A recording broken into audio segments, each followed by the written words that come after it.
Hello everyone, today I'm doing a video on my recent pickups from JB Hi-Fi. These are all the Beyond Genre films that I didn't have, so I now have the entire collection so far. So yeah, I got these from JB Hi-Fi. I got really lucky with one of the people that works there.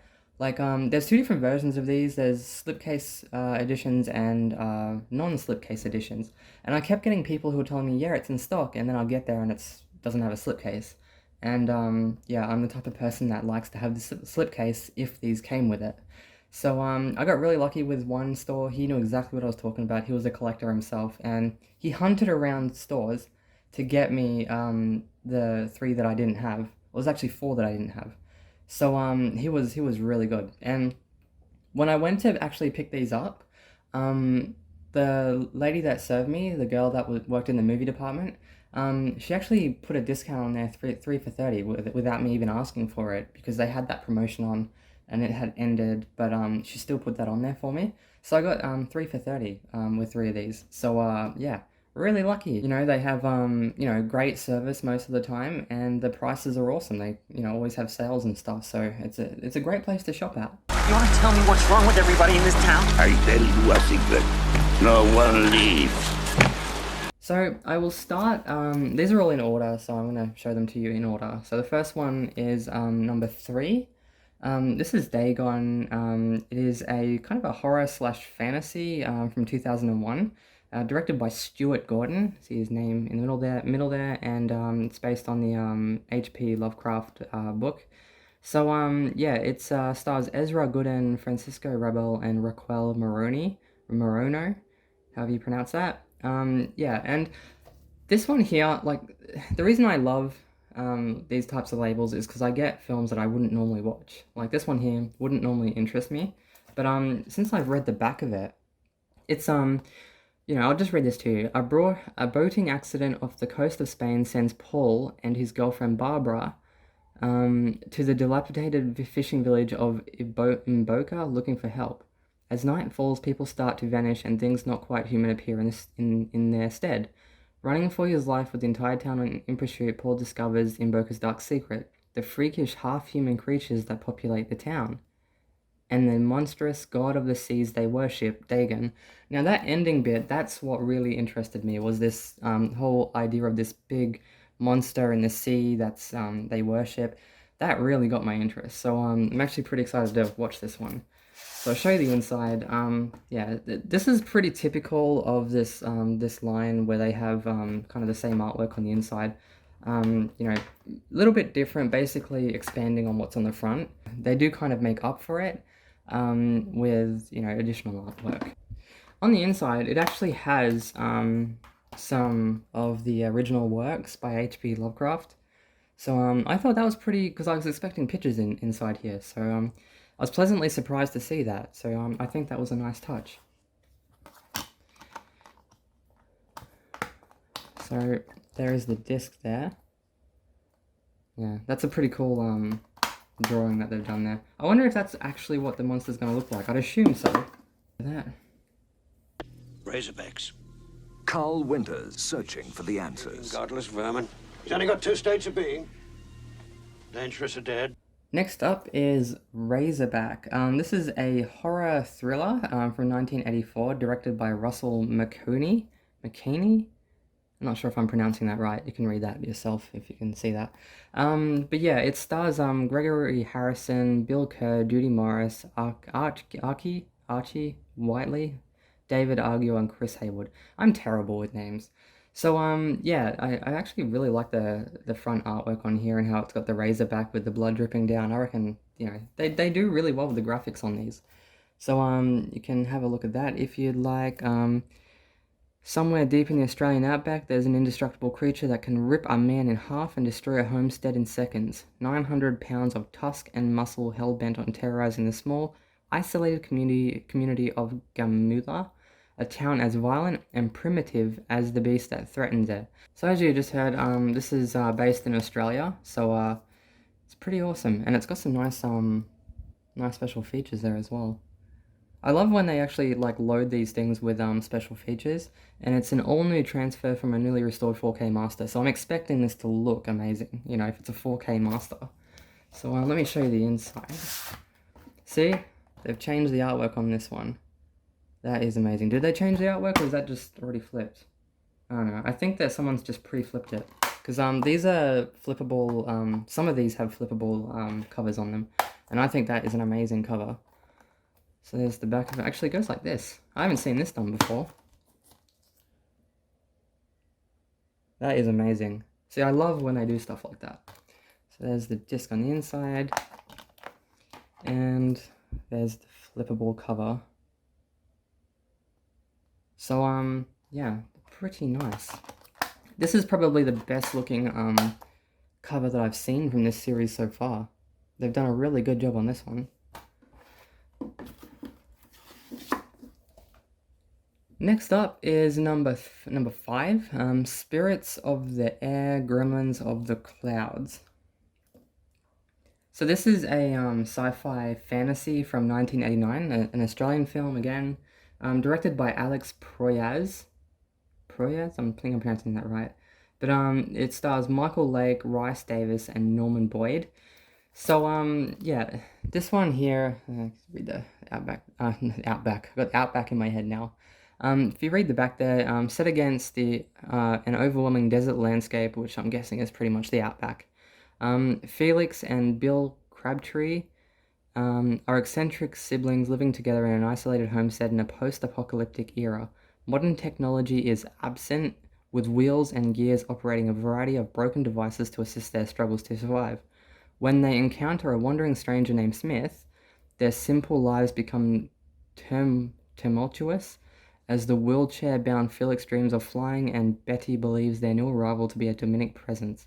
The characters all yearning for escape, but seemingly do not know how.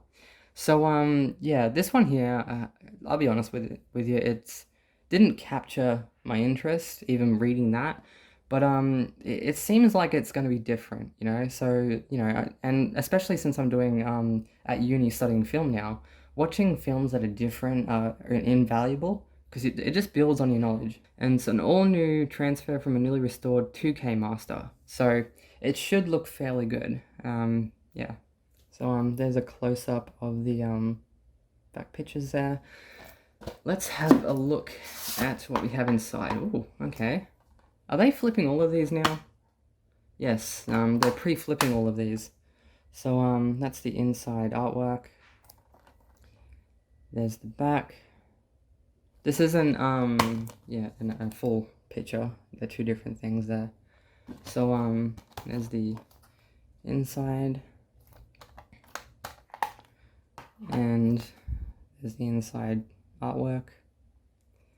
So yeah, there's one that isn't, I think it's one of the newer ones that isn't reversible. And I actually really like it when they're reversible, because a lot of the times they'll have like your standard cover, like this cover on the front for people who like that, and then they'll have a more, you know, kind of artsy cover on the inside, which is what I really like. So yeah.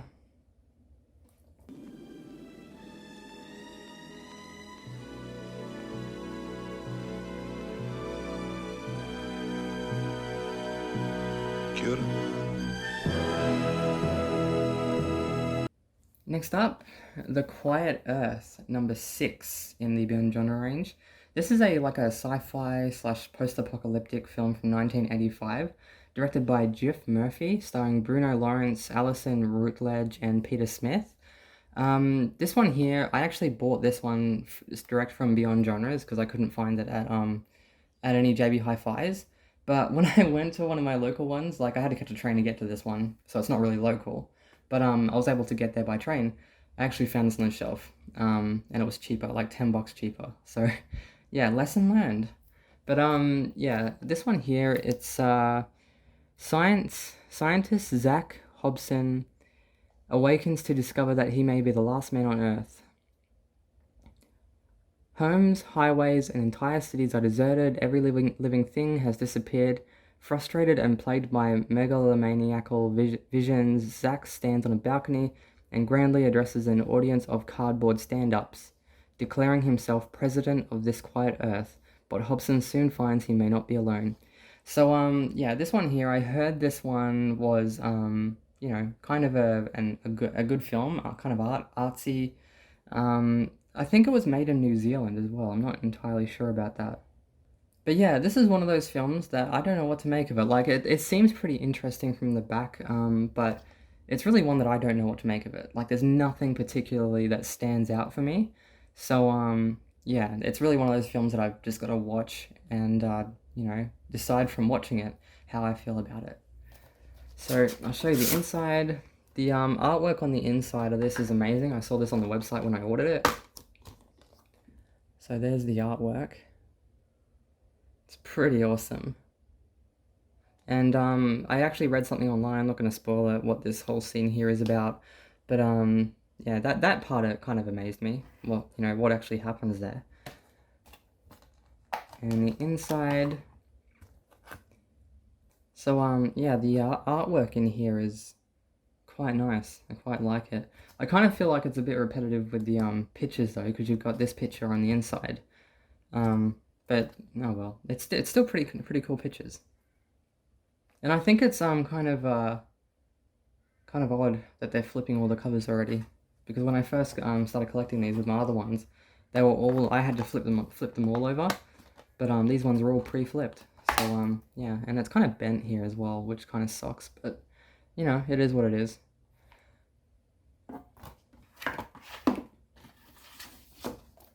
Watch them meet Psycho Goreman, or PG for short.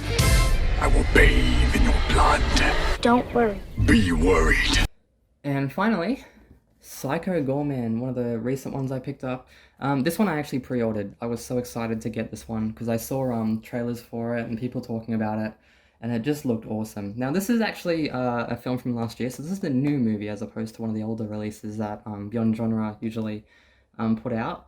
But it's a film by Steven Kostanski, starring Nita Josie Henna, Owen Meyer, and Matthew Ninbar.